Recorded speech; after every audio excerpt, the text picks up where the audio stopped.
Praise God. So our theme for this morning is Jesus is the Word and the life. No? So ang ating pong Panginoong Jesucristo ang salita at siya rin ang buhay. So let us read our text in John chapter 1, beginning verse 1 to verse 5. So basahin po natin. John chapter 1, verse 1, in the beginning was the Word, and the Word was with God, and the Word was God. Verse 2, the same was in the beginning with God. In verse 3, all things were made by Him, and without Him was not anything made that was made. And verse 4, in Him was life, and the life was the light of men. Lastly, verse 5, sabi dyan, and the light shineth in darkness, and the darkness comprehended it not. Sa Tagalog po, babasahin ko po, mga kapatid. Nang pasimula ay naroon na ang salita, at ang salita ay kasama ng Diyos, at ang salita ay Diyos. Sa pasimula ay kasama na siya ng Diyos. Nilikha ang lahat ng bagay sa pamamagitan niya, at walang anumang nilikha nang hindi sa pamamagitan niya. Nasa kanya ang buhay, at ang buhay ay siyang ilaw ng sangkatauhan. Nagliliwanag sa kadiliman ng ilaw, at hindi ito nagapi kailanman ng kadiliman. Purihin ang Diyos sa pagkabasa ng kanyang mga salita.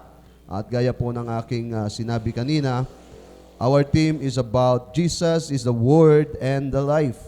So, we need to know the Lord Jesus Christ as our God and trust Him all the rest of our life because He is the source of our life. Kailangan po nating makilala ang Panginoong Yesus, hindi lamang bilang tagapagligtas, kundi bilang Diyos na makapangyarihan sa lahat. At higit sa lahat, mga kapatid, sa Kanya po ang buhay na ating tinataglay. So kung meron man tayong dapat pasalamatan, purihin at sambahin, ay yung walang iba, kundi yung nagbigay ng buhay.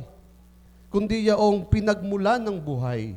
At yun ay walang iba, kundi ang ating Panginoong Jesucristo. Why? Because He is the God from the very beginning. Praise God. So, the Word is God. Alam niyo po mga kapatid, ito pong pananalitang ito ay hindi po tanggap ng iba. Hindi po kinikilala ng iba because they don't believe Jesus is God. They only believe Jesus as man. They only believe that Jesus is an ordinary man. Pero para sa atin po mga kapatid, we believe that Jesus is God.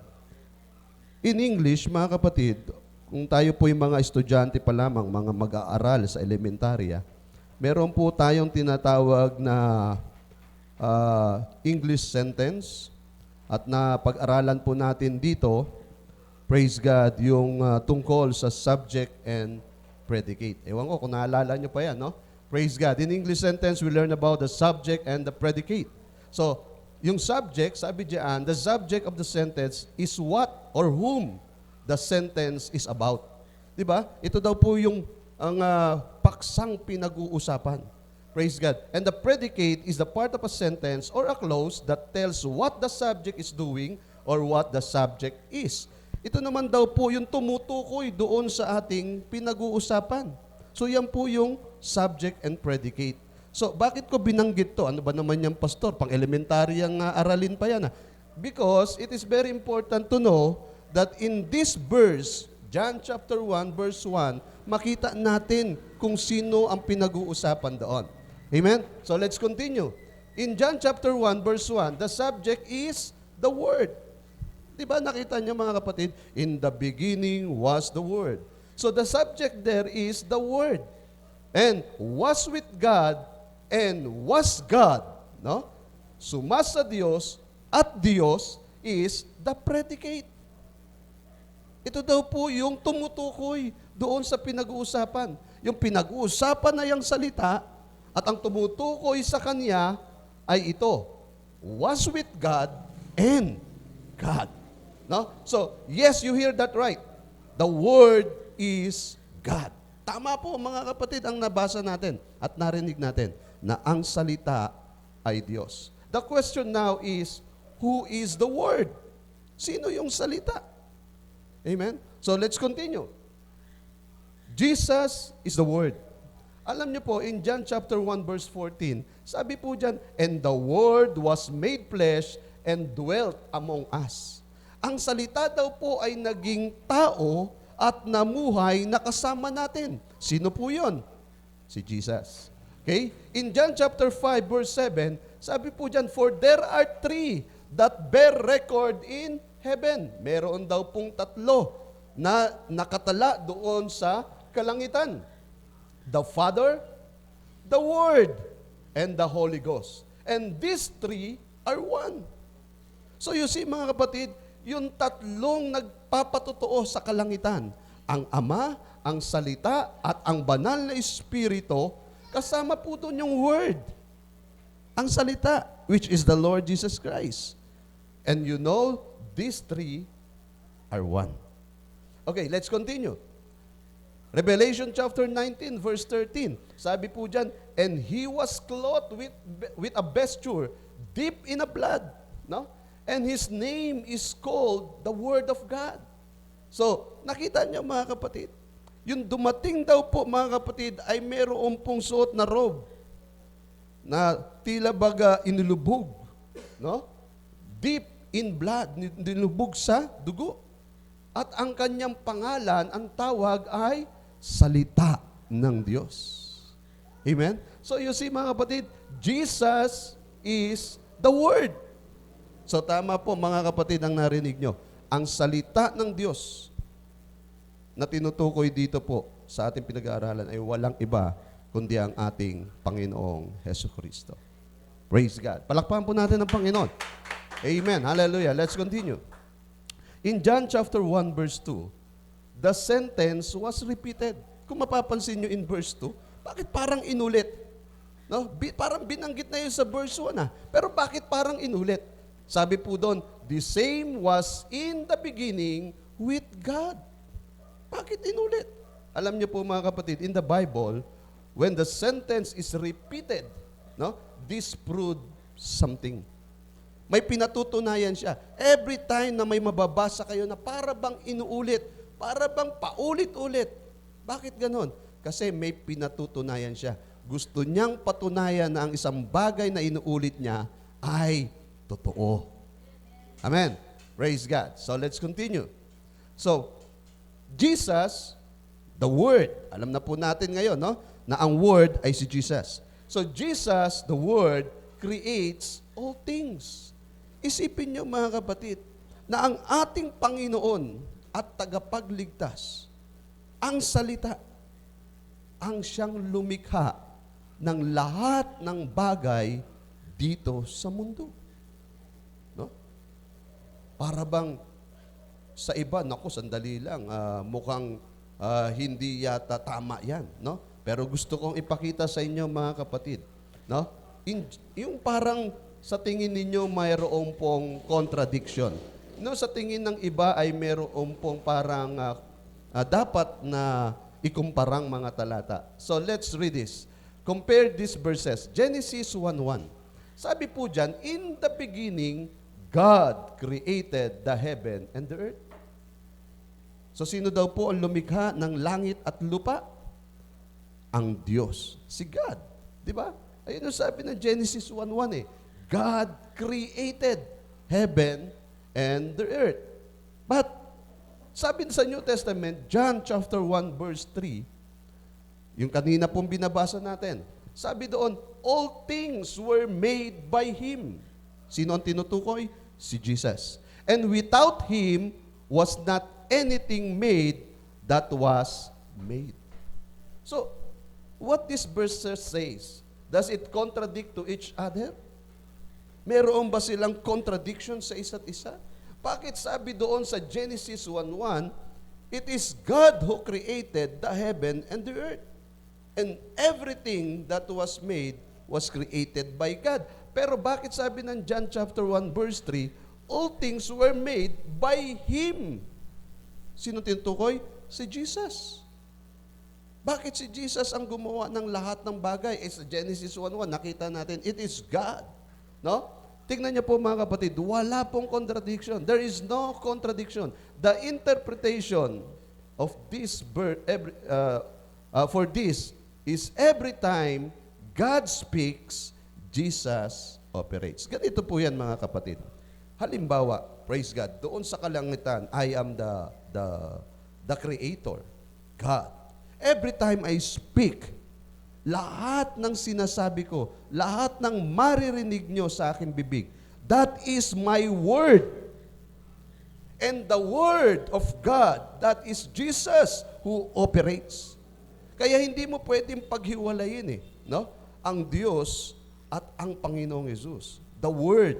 Because God, every time He speak, it is Jesus Christ who operates.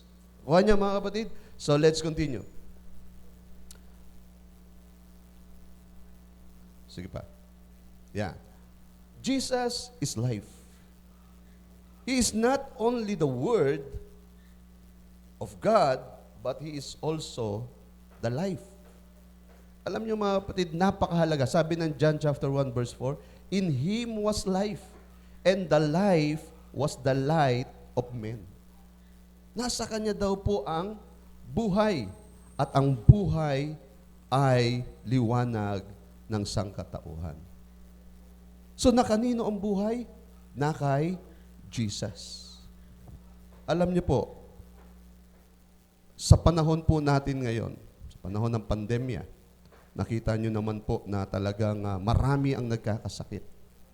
Marami po ang nasawi dala ng virus na ito, mga kapatid.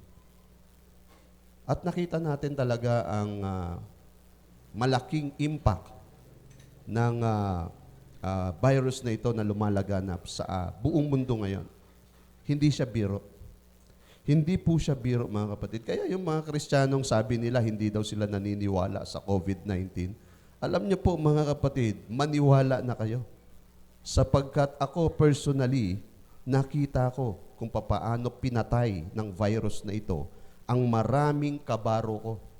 Maraming kamanggagawa ko. Sa panahong ito, mga kapatid, marami pong mga pastor na kasama ko ang umuwi sa Panginoon dahil po sa virus na ito. Just imagine, kung hindi totoo po yan, mga kapatid, hindi po mangyayari yun. Ang tagal-tagal naming magkakasama. Ang tagal-tagal naming mga nagpe-fellowship. Ang tagal-tagal naming mga nagkukwentuhan, nagtatawanan, nagkakainan, no? At nagbabahagi na ng salita ng Diyos for so many years. Bakit ngayon? Ngayon lang sa panahong ito, mababalitaan ko ito pong aking mga kasama, mga kaibigan at mga kamanggagawa, unti-unti nang umuwi sa Panginoon because of this virus. Nalungkot po ako kasi hindi ko na nga sila nadalaw, hindi pa rin talaga ako nakapunta maging sa kanilang huling hantungan. So you see mga kapatid, this virus is very powerful. Pero hindi po tayo natatakot sa Kanya because our God is more powerful. Amen? And dito po sa ating pong binasa, mga kapatid, nakita natin that the Lord Jesus, who is the source of life, the giver of life, no? Ang siya pong may authority kung ibibigay ba niya o bibitawan niya ba ang buhay na tangan-tangan niya para sa iyo. So, now I realize, ito pong mga kamanggagawa kong pastor na pumanaw sa panahon ng pandemya, it is because the Lord allowed. He allowed. Pinahintulot niya na, sige, umuwi na kayo.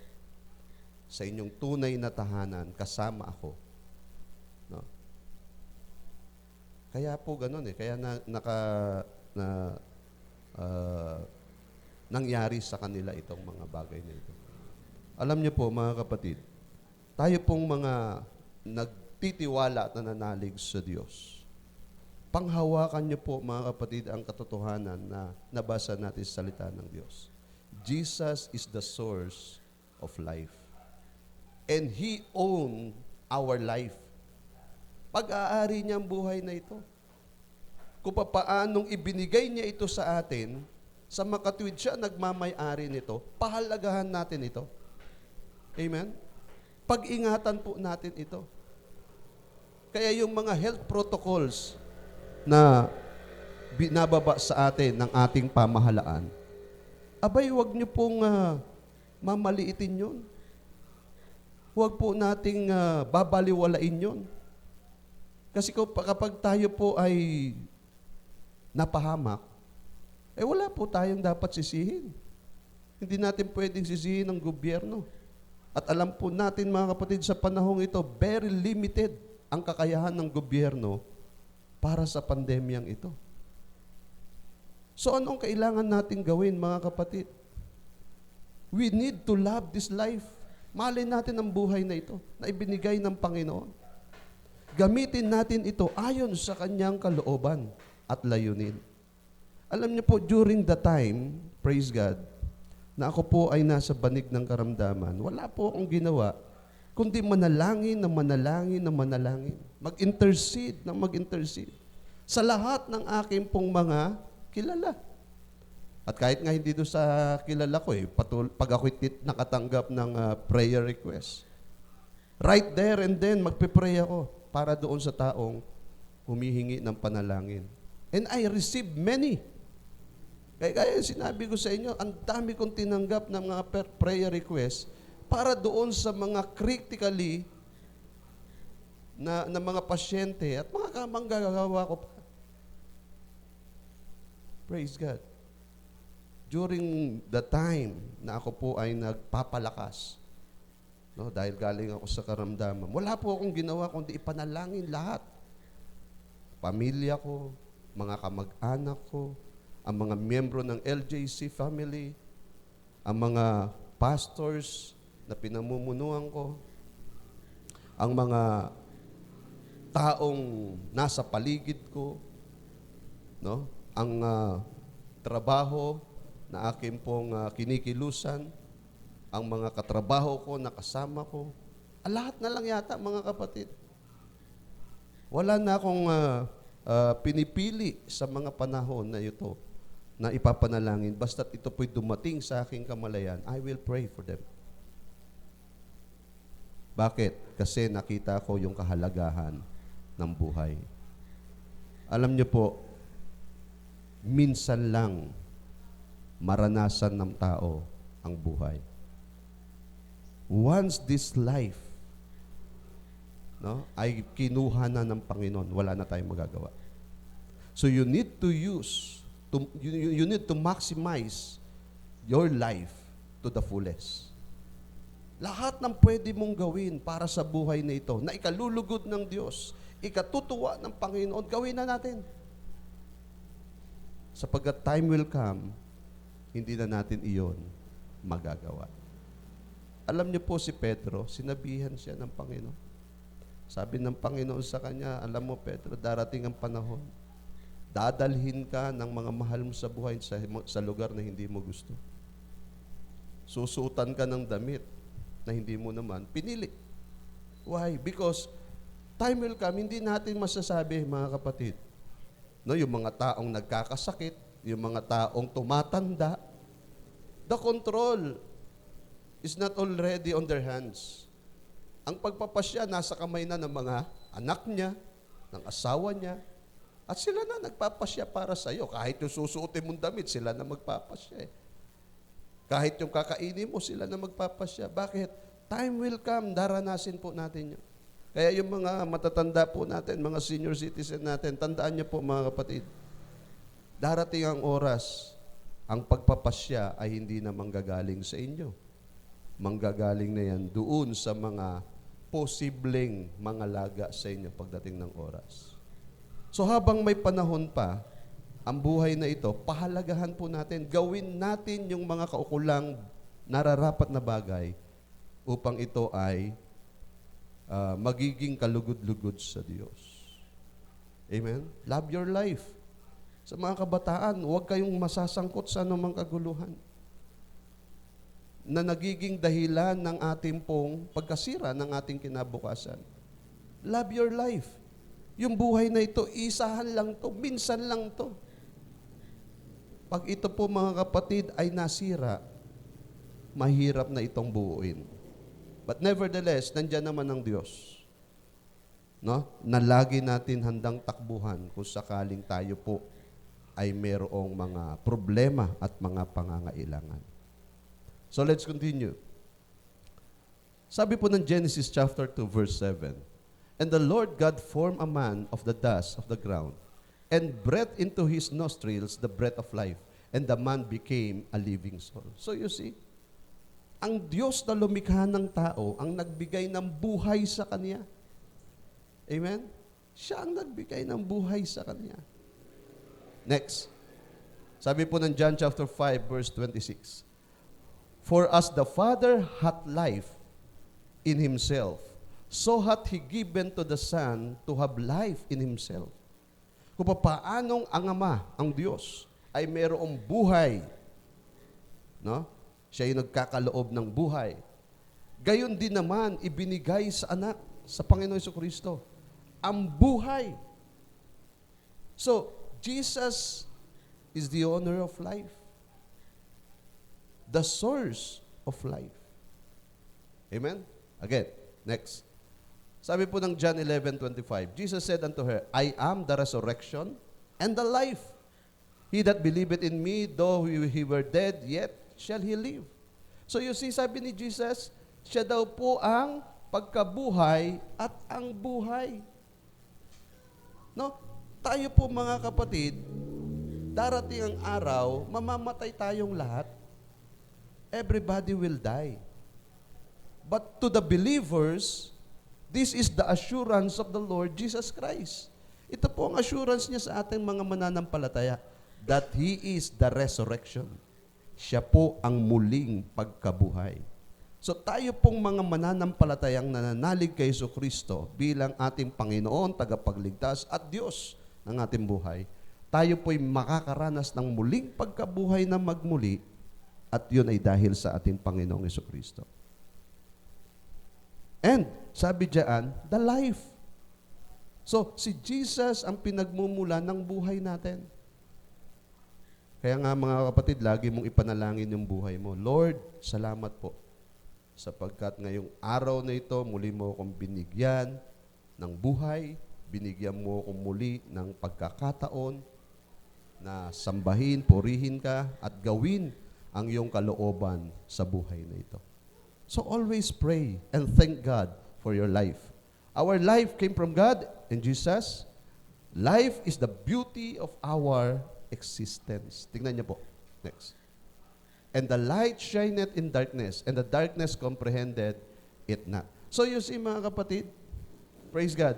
So whenever there is light, darkness is absent. Kung saan merong liwanag, wala pong kadiliman. Look out the story of creation in Genesis chapter 1 verse 31. Every time God accomplished His plan, He always says, "It was good." Di ba? Kapag nung nilikha niya yung langit at lupa, ang sumunod na sinabi niya, "It was good." Nang likhain niya yung mga halaman, mga hayop, mga ibon, no? At lahat ng bagay, mga kapatid, ang karagatan, no? Ano sinasabi ng Panginoong Diyos? It was good. So that means, mga kapatid, when He gave you life, no? Ang sinabi ng Panginoon, it was good. Kaya mga kapatid, napakasarap na ang buhay na ito ay atin pong gamitin ayon sa kanyang plano at kalooban. Because from the very beginning, when God gave you life, ang sinabi niya sa sarili niya, it was good. Napakabuti na binigyan tayo ng Diyos ng buhay. No? Kaya pahalagahan po natin ito. Praise God. So, Jesus is the Word and the life. Kaya every time you read this passage, John chapter 1, verse 1 to 5, no?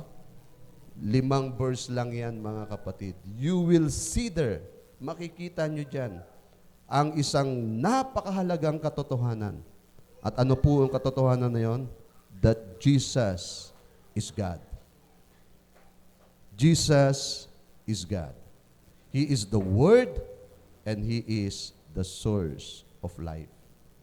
Mga kapatid, sa panahong ito ng pandemya, sa panahong ito kung saan tayo po ay naghahanap ng masisilungan, naghahanap ng makakapitan, matatakbuhan, trust the Lord Jesus Christ. He is your God, our God, and the source of life. No? Kapag tayo po ay nagtiwala sa Kanya, kapag tayo po ay nanalig sa Kanya, sumampalataya sa Kanya, maiintindihan mo ang buhay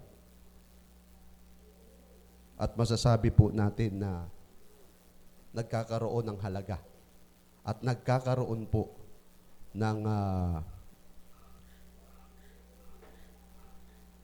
kagalakan ang Diyos na makita kang nanalig at nagtitiwala sa Kanya. Mga kapatid, ipagkatiwala natin ang buhay na ito sa ating Panginoong Hesus. Bigay natin ang buhay na ito sa Kanya, ipagamit po natin sa Kanya. Let's follow God's plan for us. Mahal ka ng Diyos. Bawat isa sa atin mahal ng Diyos. Ayaw niya tayo mapahamak. Submit ourselves to the Lord. Obey our Lord Jesus Christ. At yan ang magbibigay sa iyo ng kapayapaan at pagtatagumpay. And I stand in